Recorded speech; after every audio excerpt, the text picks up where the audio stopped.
I'm Andrea Michaelbust, and Stanton, Sears and I are working on a project for the Anchorage International Airport called the Alaska Suite. This is a video about the process of creating the work. There are 6 different compositions, each of them 30 feet long, so the entire artwork is 180 feet long and is being installed in the ticket lobby at the new terminal at the Anchorage Airport. So actually half of the project has already been installed.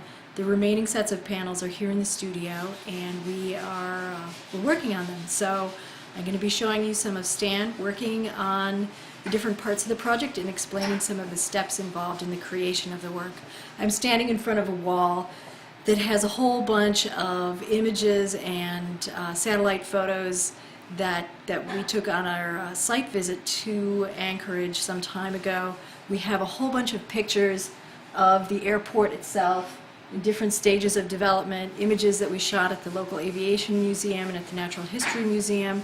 We also have a number of maps that we worked with in the design of this project, including aeronautical charts used by commercial aviation and historical maps, including Captain Cook's 1781 voyage up the Cook Inlet, contemporary maps of the Iditarod Trail, and other areas around Alaska. So as you can see, when we look at the artwork as it's being constructed, all of it is coming from these map-related sources, but it's not really it's not a literal rendition of the landscape. It's more poetic. We have portions of the work that are being created in wood, portions in aluminum, and all of these materials are worked in a variety of different ways in the art. This is an aeronautical chart of the Anchorage airport area. Some of this imagery, indicators of airspace, locations of beacons, locations of the runways and other airports in the Anchorage area, are identifiable in the artwork. In many cases, we've rendered lines like this as cut metal pieces or as cut lines within the wooden parts of the sculpture. This is a full-size computer-generated drawing based on an earlier hand drawing that's been scanned and corrected. So the numbering and checks are we've been tracing from these onto wood and just marking everything as we do it. There are two different thicknesses of wood. There's a thinner over here and a thicker from these ones in back into here someplace. And then from here we end up having a transfer onto the wood, which is looks like this. So everything here is numbered and sort of a rough outline. The cutting machine sort of more or less follows that, but then refines it and makes it accurate. So we have this whole stack of wood with marking and for how it will be cut.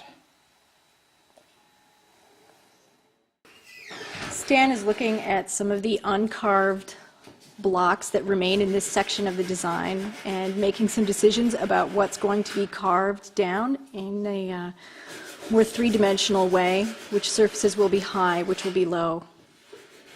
He's going to follow this design work by taking these pieces outside and doing some of the very preliminary material removal with a power tool.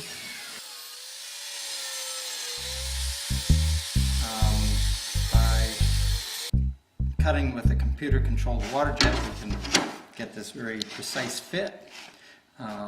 But if we just put this up on the wall, you wouldn't see it very well. So we're rolling down the edges to make it so that there's a nice line and a shadow structure to make it so that this is readable as, in this case, kind of like depth lines in the water.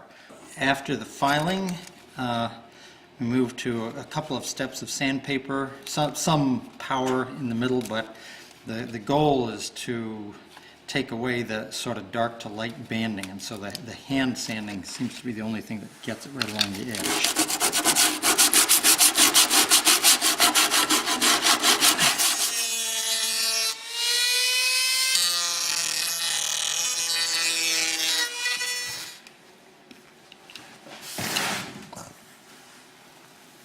So after the filing and sanding, you get a nice fit, and you get the shadows and highlights showing the line, and it'll look like this.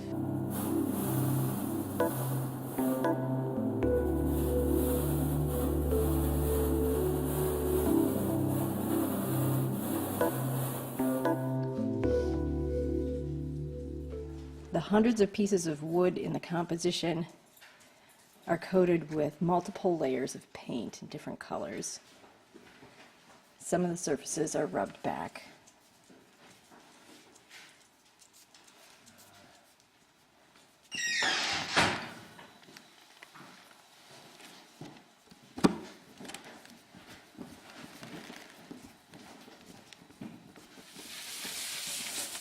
The last stage of the metal, after all of the sanding, shaping, and filing is done, is to clean it with soap and water and abrasive pads. It gives it final texture. These parts are done, and their locations help to figure out where everything else needs to be, so that the giant jigsaw puzzle fits together perfectly.